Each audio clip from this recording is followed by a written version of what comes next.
From platelets, we move on to an important topic, which is blood clotting.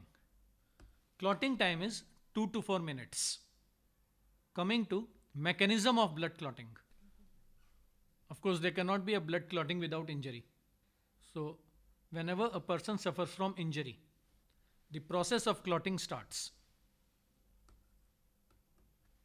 The injured blood vessels and platelets releases a chemical thromboplastin. This thromboplastin releases an enzyme thrombokinase. This thrombokinase converts prothrombin into thrombin. Prothrombin, as you know, is an inactive protein which is present in our blood. This step is also helped by presence of calcium ions. This thrombin further converts fibrinogen into fibrin.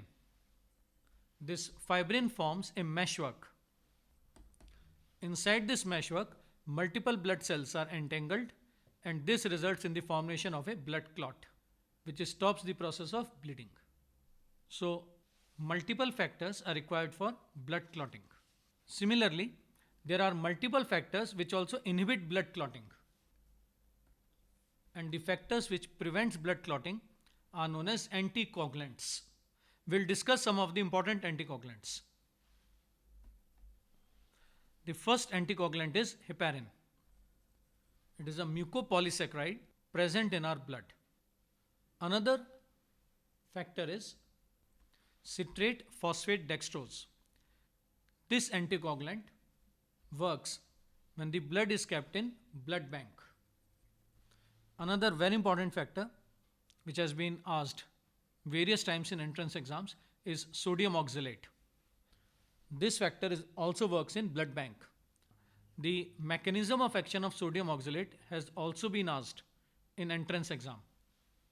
The oxalate ions combines with calcium to form calcium oxalate. As free calcium is not available, therefore blood does not clot. Remember, calcium was used to convert prothrombin into thrombin. Another anticoagulant which is present in leech is hirudin.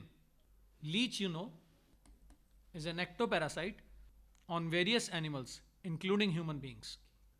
It is a blood-sucking ectoparasite and contains an anticoagulant, hirudin, in its body.